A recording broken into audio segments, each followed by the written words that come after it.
मनसे अध्यक्ष राज ठाकरे आणि शिवसेना उद्धव ठाकरे पक्षाचे प्रमुख असलेले उद्धव ठाकरे हे दोन्ही बंधू एकत्र यावेत यासाठी आता मुंबईतल्या मित्र हो नमस्कार। राज ठाकरे आणि उद्धव ठाकरे हे एकत्र येणार का? कधी येणार? या दोघा बंधूंमध्ये मनोमिलन होणार का?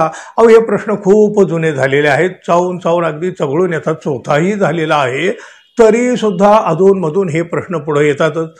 अर्थातच मराठी माणसाची ही जुनी अपेक्षा आहे, आशा आहे, पण चर्चा होते, पुढं काहीही घडत नाही।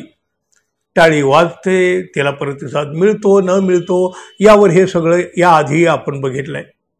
राज्यामध्ये लोकसभा आणि विधानसभा निवडणुका पार पडल्यानंतर सध्या सगळ्या पक्षाकडून महापालिका निवडणुकीची तयारी केली जाते। त्यातच विधानसभा निवडणुकीनंतर या ठाकरे बंधूंनी एकत्र यावं अशी भावना सर्वच मराठी माणसाकडून व्यक्त केली जात आहे। ठाकरे बंधूंनी एकत्र यावं ही तर मराठी माणसांची जुनी इच्छा आहे, नव्हे मागणी सुद्धा आहे, पण ते काही घडलं नाही आजवर तरी। हे दोघंही आपल्या राजकारणासाठी वेगवेगळे झाले खरे, पण मराठी माणसांची मात्र त्यामुळं फरफट झाली। बरं, हे अलिप्त झाल्यामुळं राजकारणाच्या पातळीवर तसं दोघांचंही नुकसानच झालेलं आहे। उद्धव ठाकरे आणि राज ठाकरे यांनी एकत्र यावं यासाठी काही प्रयत्न झालेच नाहीत असं अजिबात नाही, पण कोणाचा तरी युगो आड येत राहिला आणि हे घडलं नाही।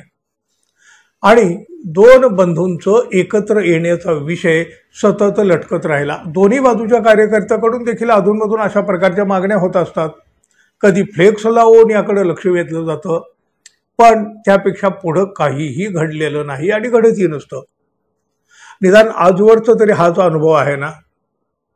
मनसे अध्यक्ष राज ठाकरे आणि शिवसेना उद्धव ठाकरे पक्षाचे प्रमुख असलेले उद्धव ठाकरे हे दोन्ही बंधू एकत्र यावेत यासाठी आता मुंबईतल्या मराठी सेना ॲक्शन मोडमध्ये आली आहे।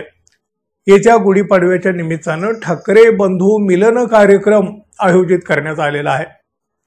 मुंबईत हा कार्यक्रम पार पडणार आहे येत्या 30 तारखेला, म्हणजे 30 मार्चला। ठाकरे बंधू मिलनाचा कार्यक्रम हा जो आयोजित करण्यात आलेला आहे याची खरं तर खूप मोठी चर्चा होऊ लागलेली आहे। अहो यापूर्वी मराठी सेना पक्षानं दादर सेना भवन परिसरामध्ये राज ठाकरे आणि उद्धव ठाकरे यांनी एकत्र यावं अशा आशयाचे बॅनर देखील लावलेले होते आणि आताही बाळासाहेब ठाकरे यांच्या स्मृतिस्थळावर निमंत्रण पत्रिका ठेवली आहे। ही निमंत्रण पत्रिका ठेवून बंधुत्वाचा संदेश देण्याचा प्रयत्न सुरू करण्यात आलेला आहे। येत्या गुढीपाडव्याला हा कार्यक्रम पार पडणार आहे आणि या कार्यक्रमासाठी राज ठाकरे आणि उद्धव ठाकरे या दोन्ही बंधूंना निमंत्रित केलं जाणार आहे। आता बघा, ही जी निमंत्रण पत्रिका आता खूप चर्चेची ठरलेली आहे। या निमंत्रण पत्रिकेतला मजकूर काय आहे बघा। बंधू मिलन निमंत्रण, भाऊ माझा आधार, माझ्या ध्येयाचा किनारा, आयुष्याच्या प्रत्येक सुखदुःखाचं सोबती, भाऊ माझ्या जीवनाचा आधार।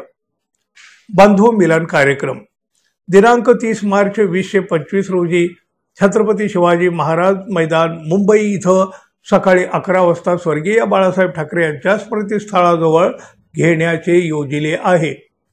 मराठी माणसांच्या हितासाठी एकत्र येणे ही काळाची गरज आहे, तरी आपली उपस्थिती वंदनीय असेल असं या निमंत्रण पत्रिकेमध्ये नमूद करण्यात आलेलं आहे। मोहनीश रवींद्र राऊळ यांनी ही निमंत्रण पत्रिका बाळासाहेब ठाकरे यांच्या स्मृतिस्थळावरही ठेवलेली आहे। राज ठाकरे आणि उद्धव ठाकरे यांनी एकत्र यावं, बंधूसाठी धावून येतो। महाराष्ट्राला सध्या या दोघांची गरज आहे, तसेच एका सक्षम नेतृत्वाची देखील गरज आहे। मराठी माणसासोबत भांडतो, 2 गटात विभाजन झालं आहे, त्यामुळं ठाकरे ब्रँड वेगळे झाले आहेत। ते जर एकत्र आले तर कुठेतरी मराठी माणसाला किंवा विविध कामगार सेनेला बळ मिळेल अशी भावना या राऊळ यांनी व्यक्त केली आहे। खरी आहे त्यांची भावना, महाराष्ट्राची ही तीच भावना आहे। मराठी माणूस तर गेल्या कित्येक वर्षापासून याची वाट पाहतोय हो। दोन्ही बंधू एकत्र आले तर मराठी माणसाला मोठा आनंदच होणार आहे, पण प्रश्न कायम आहे, हे शक्य होईल? तुम्हाला काय वाटतं मित्रांनो, जरूर सांगा। आणि आपण अजून आपल्या चॅनलला सबस्क्राईब केलं नसेल तर कृपया सबस्क्राईब करावं ही अपेक्षा आहे। धन्यवाद. पुन्हा भेटू. तोपर्यंत नमस्कार.